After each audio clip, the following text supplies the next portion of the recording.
an original. From Story Studio Network.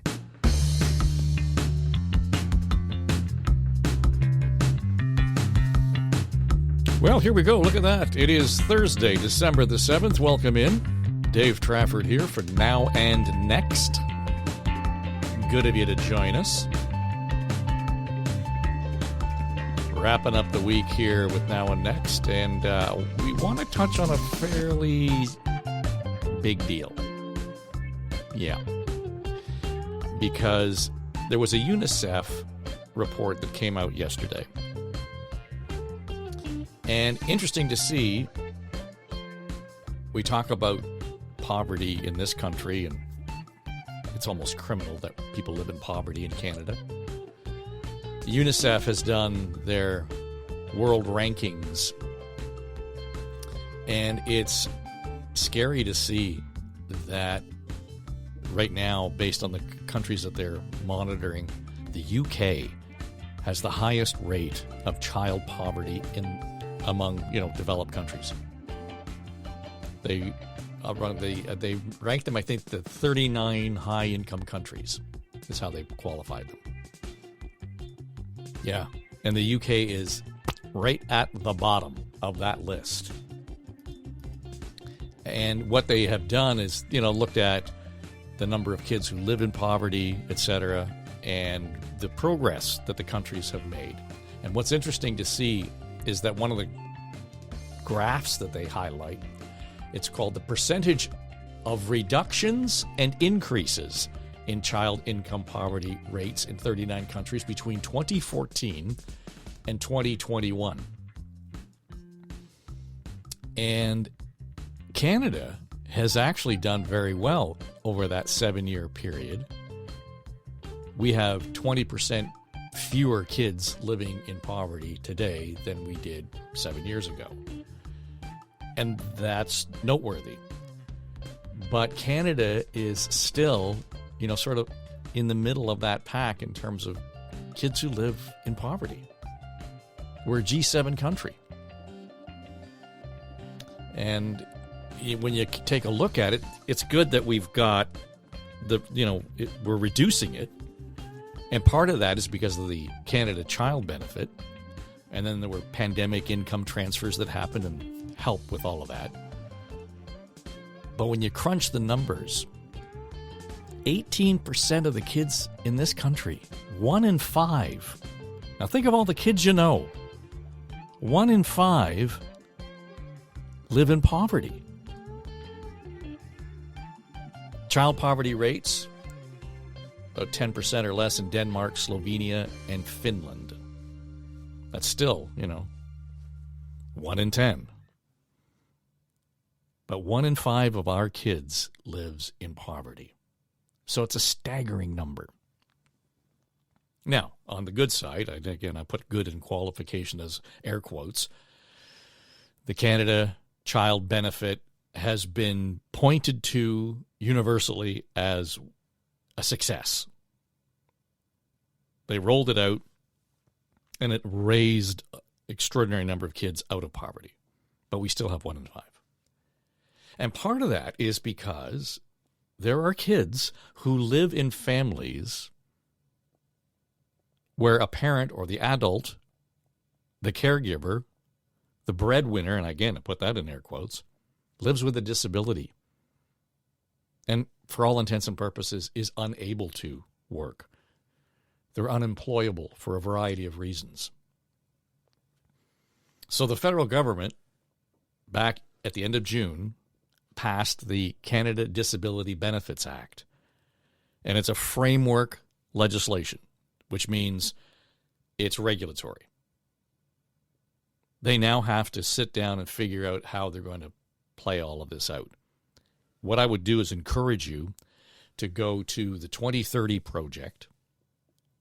You'll find it wherever you're listening to this podcast. And listen to the 3rd series. It talks about the development of the benefit. It talks about how it should be rolled out. It talks about making decisions based on the experience, the lived experience of those who live with disability in Canada. and that effectively we have an legislated poverty for that sector of the country. Because what happens is we give them this benefit, particularly, for example, here in Ontario. It's called ODSP, the Ontario Disability Support Program. At the end of the month, everybody who's on that plan gets about $1,300. That's it, $1,300. You got to pay your rent. You've got to come up with food. Oh, yeah, that. You got to come up with the ability to get to the grocery store, so maybe a transit fare. All of those things. And an extraordinary number of people who rely on food banks to get through the month are people who live with disability. So we spent time on that series talking about the importance of it. And I want to introduce you to the minister who's responsible for that program. Kamal Khera is the Minister of Diversity, Inclusion, and Persons with Disabilities. Minister Khera landed the job back in the middle of the summer when we had the fairly significant federal cabinet shuffle. And everybody thought, this is for the sake of an election preparation, all that kind of thing. She ends up in the job mere weeks after the Disability Benefit Act was passed and given royal assent. So new on the job, new piece of legislation.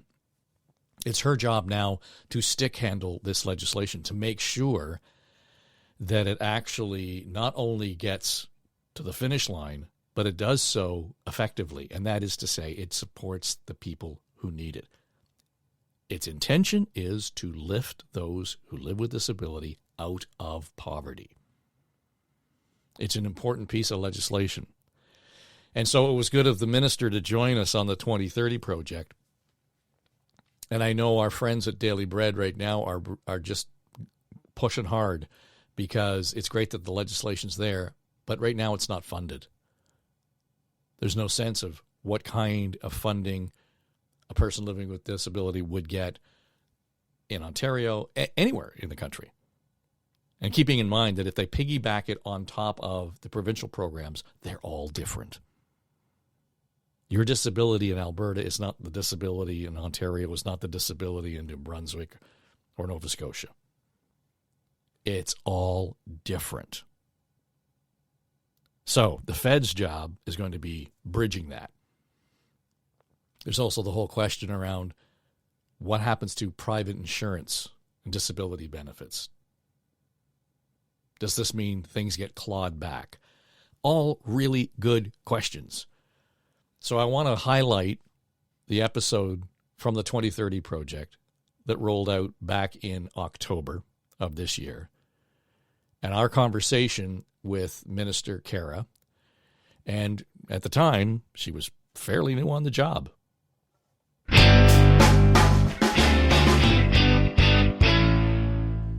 When that job landed on your desk, I guess that was back in July. Does that sound about right?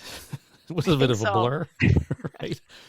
I think what was interesting is that, to me, I viewed this as hopeful particularly for those who were depending on the Canada Disability Benefit, because the portfolio you have been given was sort of standalone to deal specifically with this and other issues around disabilities and inclusion.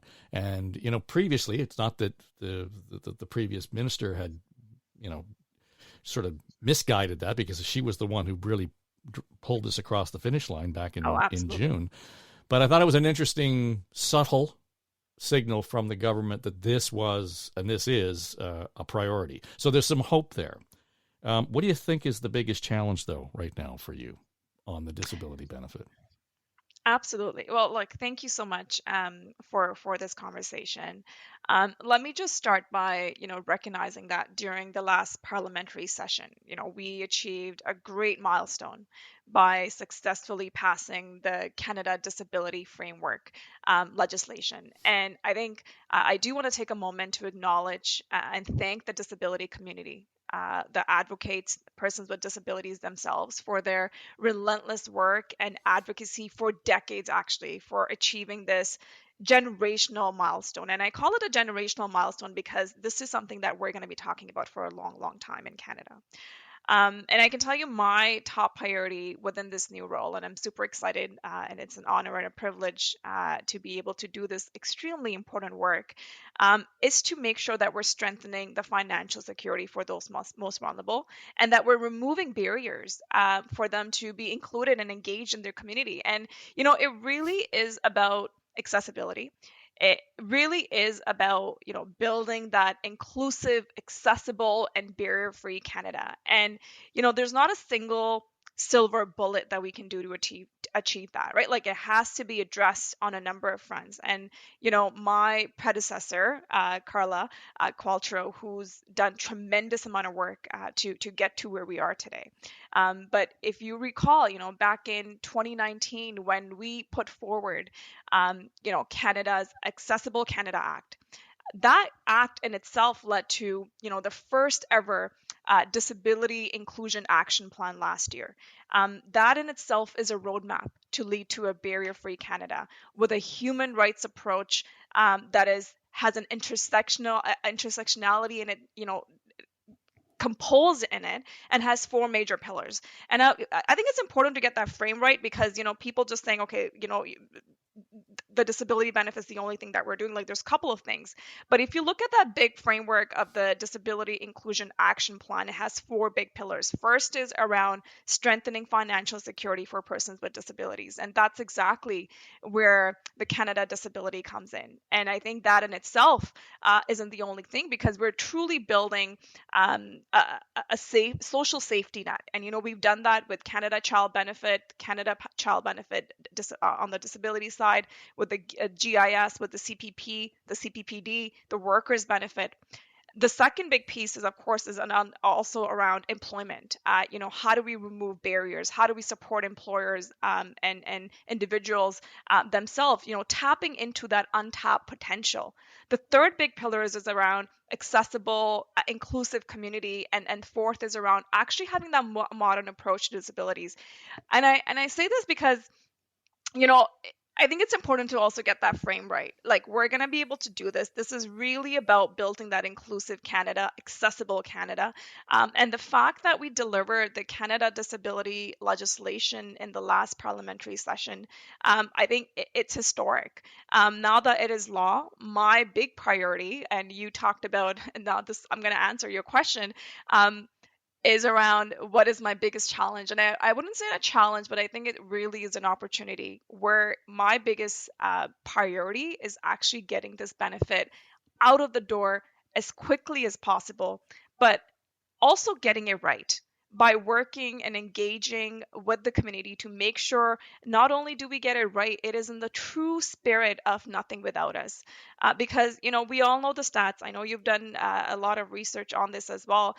23% of working age persons with disabilities live in poverty, which is twice the rate of other Canadians. 52% of persons with disabilities have, income from social assistance. And I think it's really important that members of the community, stakeholders, participate in some of the roundtables and the work that I've been doing in consulting with Canadians. That is going to be a comprehensive, meaningful consultation that we're doing in coming up with regulations. So I wouldn't necessarily say a challenge, perhaps, but this is a really great opportunity to ensure that we're doing this work with the community. And as you know, I think there are very diverse voices. I think it's really important to apply that intersectional lens to disabilities. But I think it really is about listening to the community so that we can get this right quickly as possible, but we also have to get it right. Okay, there's a lot in there we want to unpack. Okay, and I'm glad you kind of laid the framework there, the foundation for the conversation. Let's start with the consultation. Much has been said that nothing about us without us kind of feel to this whole approach, and this is innovative in many respects in terms of how legislation like this is being developed.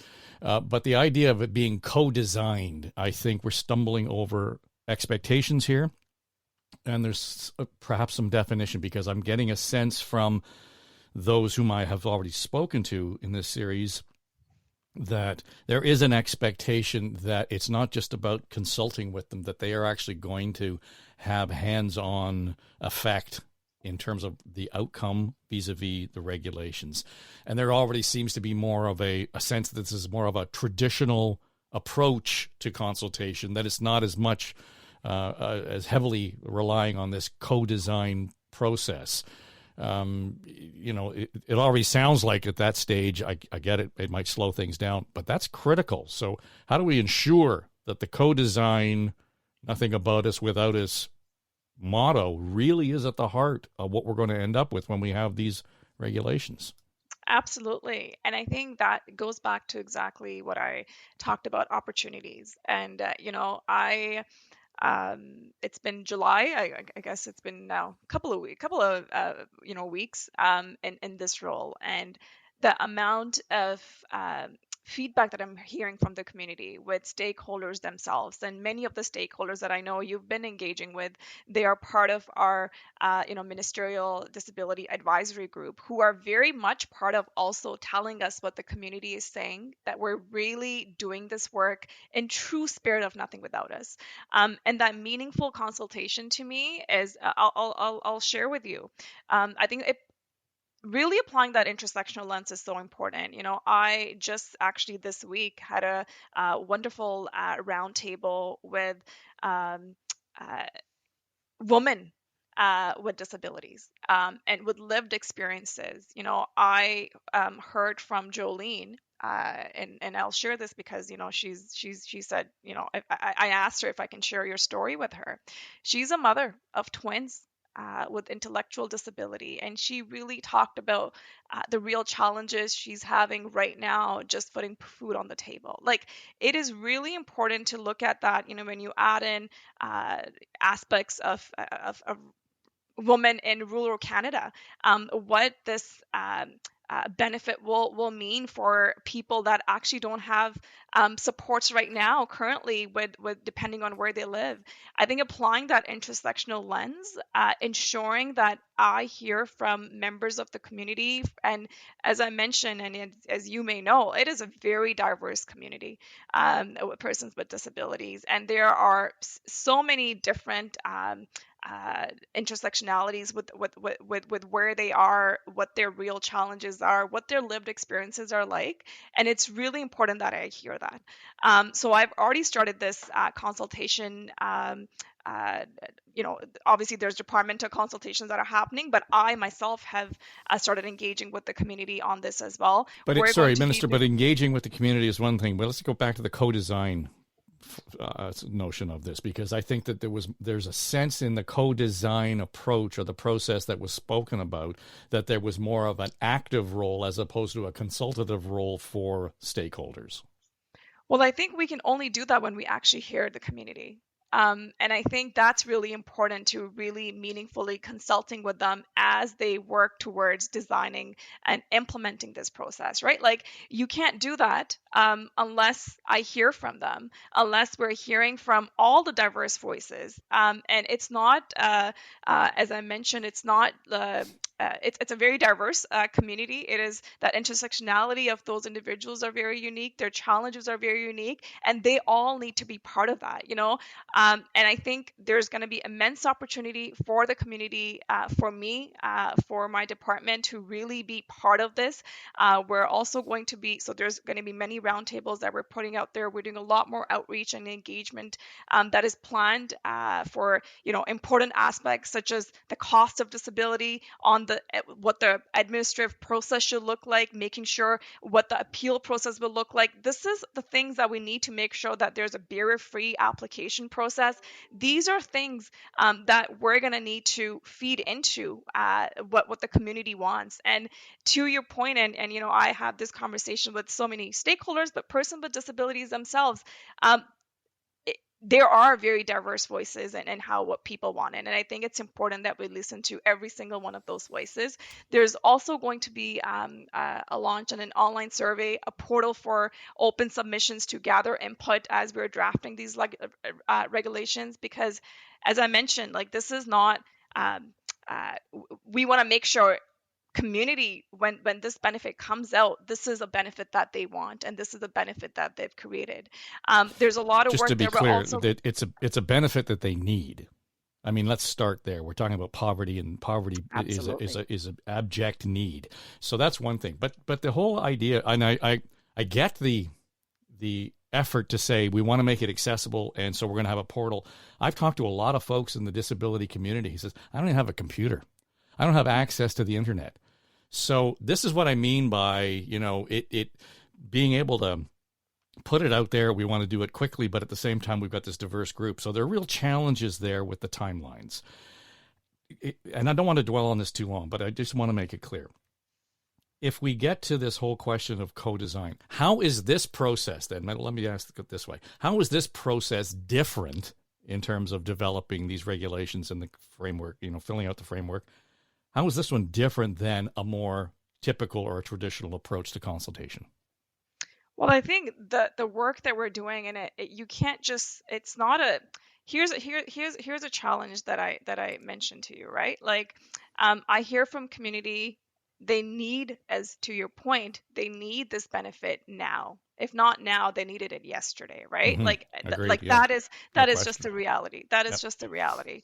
But at the same time, as this the work we're doing with the community, with stakeholders, with experts, with persons with disabilities, they need to be part of that design. They need to be part of that work that we're doing. So, and that work can't happen unless we hear from them, unless I personally have those conversations and look at those, again, to your point, like it's a diverse group. There's not it's not like a silver bullet, and this is, I'm going to do X, Y, and Z, and this is not a monolithic community. Absolutely, I get it. Right. Absolutely. And I think we're doing a lot of engagement on my personal part. I'm doing a lot of engagement. I'm making it a priority for me and my team to listen to those voices, not just the stakeholders, which are great, and I have many of them, but listening to the lived experiences of many. So we're not only holding many consultations, but there's going to be immense opportunity for community to really feel like they are part of the process, because they need to be part of the process. So that is a priority. So that is a priority for me. And I'll make sure, and as we kind of move this forward, that we're making myself available to the community as well, so I hear directly from Sure, and them. I appreciate the fact that I'm asking you a question while you're building the plane in flight. Absolutely. But it's an important part of it, because you did say off the top, we want to make sure we do this correctly. We want to get it right. And what I've learned from exploring this is that the regulatory process is probably better for the outcome, because it's almost a living thing. Then it's organic. If there are different needs that come up, it's not set in stone. We can actually reflect and pivot and so on. So I think that's an important part of that. So absolutely. But here, let me ask you this. Each of these things is going to have to be regulated at a provincial level. This will be a national program, but regulated provincially. And again, I like to think I'm paying attention in the course of this discussion. I found out that, being disabled in Alberta is not the same thing as being disabled in Halifax or in Toronto. So there are different definitions all of a sudden of disability. There's a different criteria, provincial, territorially across the country. Absolutely. How do you get at that so that, if my mom is living in Ontario with a disability and she moves to visit her brother in Alberta, all of a sudden she's not losing any kind of benefit. You get what I'm getting at. The definition of disability becomes core to it, and it's easy to overlook. Absolutely. And I think to your point around, and I was going to get to this, and I'm grateful that you got to this, because we are, as you mentioned, we're building a plane as we're flying it, and that is a correct analogy as we're doing this work. And I think the work that we're doing with our PT counterparts is absolutely crucial. My biggest priorities also to make sure everyone that receives the Canada Disability Benefit is actually better off. It is not income replacement, it is an income supplement. So that work is, we are already starting to have these conversations with our provincial territorial counterparts. There are over 6 million Canadians who self-identify as having a disability, who, particularly those of our working age, and as we know, are at much higher risk of poverty than Canadians without disabilities. So we want to make sure that we work closely with provinces and territories to ensure this supplement does not result in any undue clawbacks or unintended consequences. That is my number one priority with my provincial counterparts that I'm already having those discussions with. So we're going to make sure it's designed to take into all those considerations, all those sources of income, including existing, federal benefits, but also provincial, territorial level supports, working income, and other benefits. So this fall is my big priority, is actually having those conversations with my PT counterparts. Some of that work is already started, but we want to make sure that Canadians with disabilities in Canada are better off with this Canada Disability Benefit, and that it is an income supplement and not an income replacement from the other benefits that they may be getting in depending on where they're living. Yeah, and I talked to, as I mentioned, to Senator Petitclerc about this Yes. very thing, and the Senate was very specific in, putting in front of the House amendments that said we can't have clawbacks, but the House did not adopt that amendment. So I'm hearing from folks who are watching this closely and the legal side of things saying you've baked in a loophole here. You're going to allow maybe not the provinces, but private insurance companies to use that as a clawback mechanism. How do we get around that? I mean, that's a big sticking point. I heard it from all of the folks with lived experience and advocacy groups that the clawback is really at the heart of making sure that this is done right. Absolutely. And I can tell you that is my one of the big challenges that we're going to have to work to make sure that doesn't happen. And I want to assure, particularly, persons with disabilities that are maybe listening to this podcast right now, that my big priority is making sure that, and it is going to ensure that the benefit that you receive, that you are better off, and it's not. So how do we do that? How do you get at that to make sure that financial institution A is not clawing back benefit because all of a sudden now I have this supplement from the federal government? Well, those are the conversations that I mentioned that we're having right now as we speak with all different levels of governments, but also with some of the private insurance that you're talking about. Like, this is exactly the type of work that's why, when people say, why can't we get the benefit right now, or why couldn't we get it yesterday, because of exactly the type of things that you're talking about. And we make sure when we get to a point, we get it right. So what's the tone of those conversations? What does that sounding like in terms of your own view of that, specifically with, I think the provinces are probably an easier nut. Now maybe I'm stepping out on something, but I think the private sector is a bit of a sort of a variable here that is harder to nail down. So what's your sense of those conversations with private sector insurance? Well, as I mentioned, like, these conversations are ongoing, but I want to assure Canadians with disabilities that I will do everything in my power to ensure that people that receive benefit are better off. The other part of this is timeline, and I think you rightly point out this is not a matter of hoping that we get it. People needed it months ago, and they're all cheering that they finally have this framework legislation. But what took so long? One of the things that interrupted it was an election call. So the legislation had to be reintroduced. We're 18 months away from a likely election. What's what is the commitment to make sure this gets passed before the Prime Minister decides? And I know you have no insight into when the Prime Minister might call an election, but it only adds urgency to this, because let me play out the role.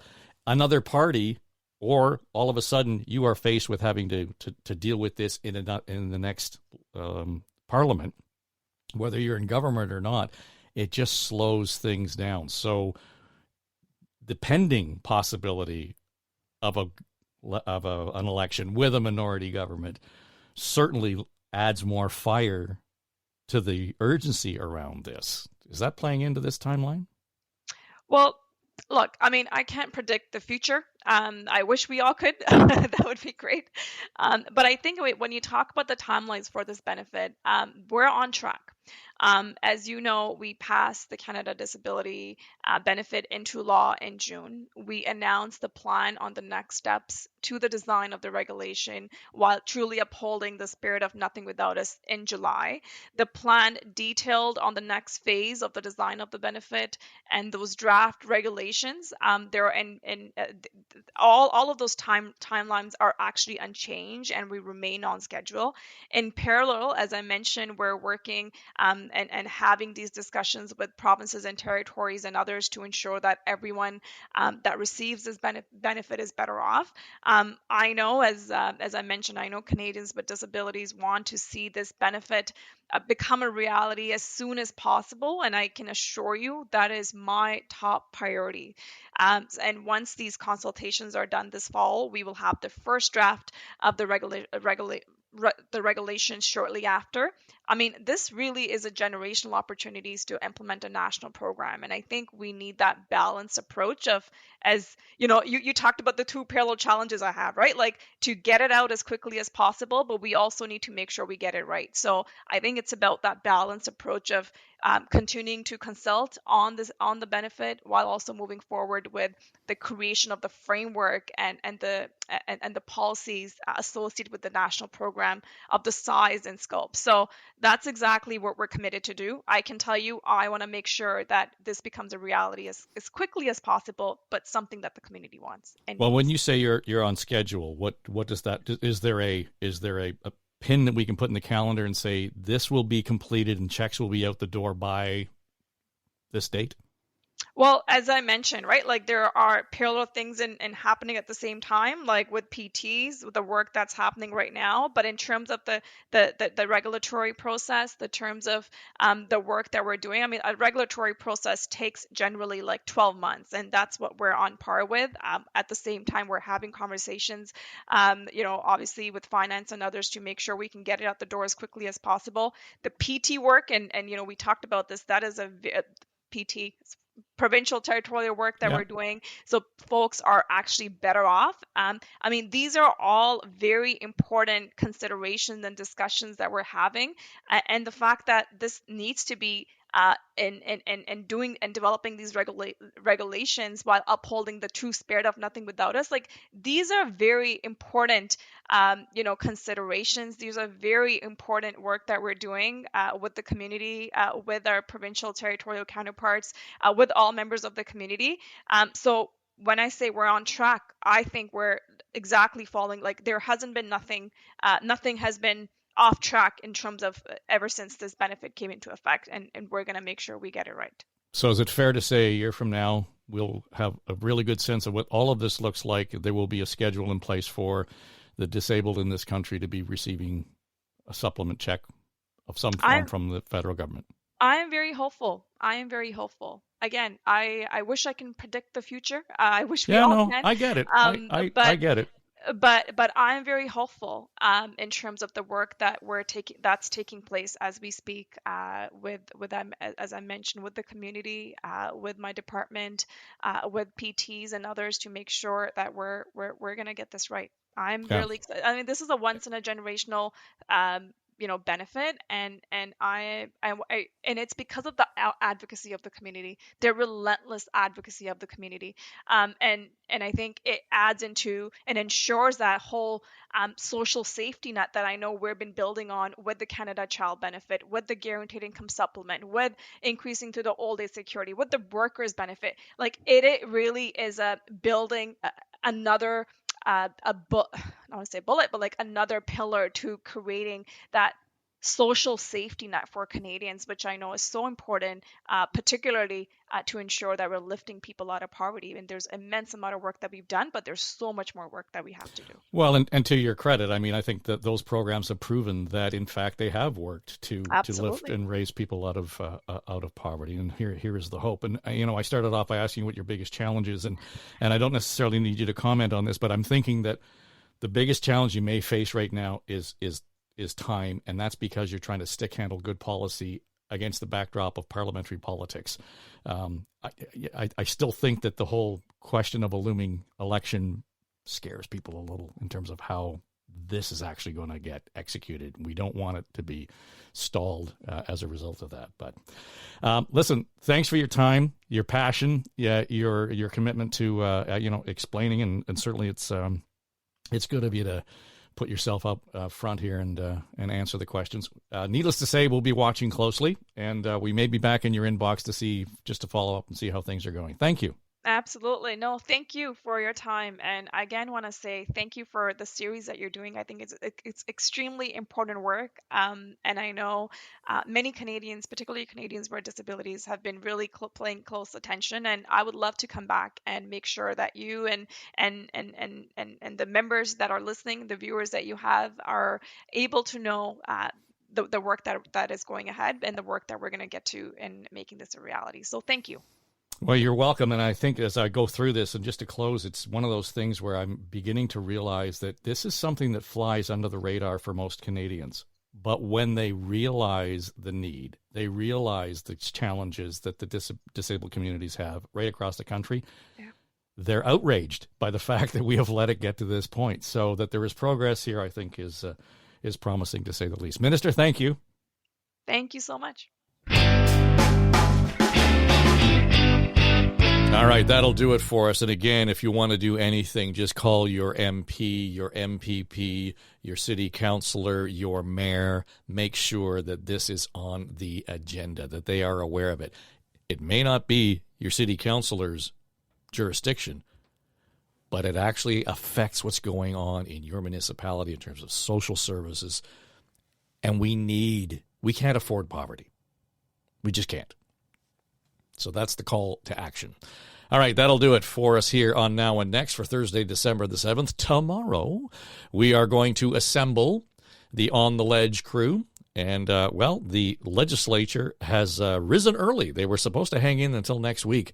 But Doug Ford, I'm sure he was being all Santa-like, and decided that it was nice to give them an extra week in their constituencies because they've been all such good girls and boys over the last, 6 months or so. Maybe not. There might have been some political strategy behind that. So we'll put that to the panel. That's tomorrow, your Friday edition of On the Ledge, right here from Story Studio Network. Hey, just before we start the show, I just want to let you know we've got a new feature. Hey, if you've got thoughts about the show, just leave us a comment and a rating wherever you're listening. And you can also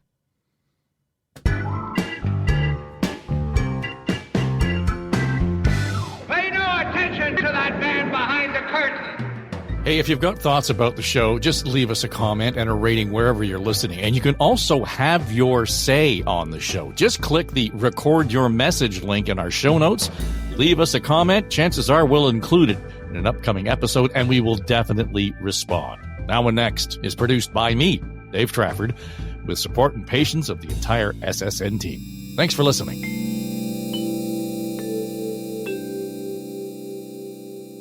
This is SSN. Story Studio Network.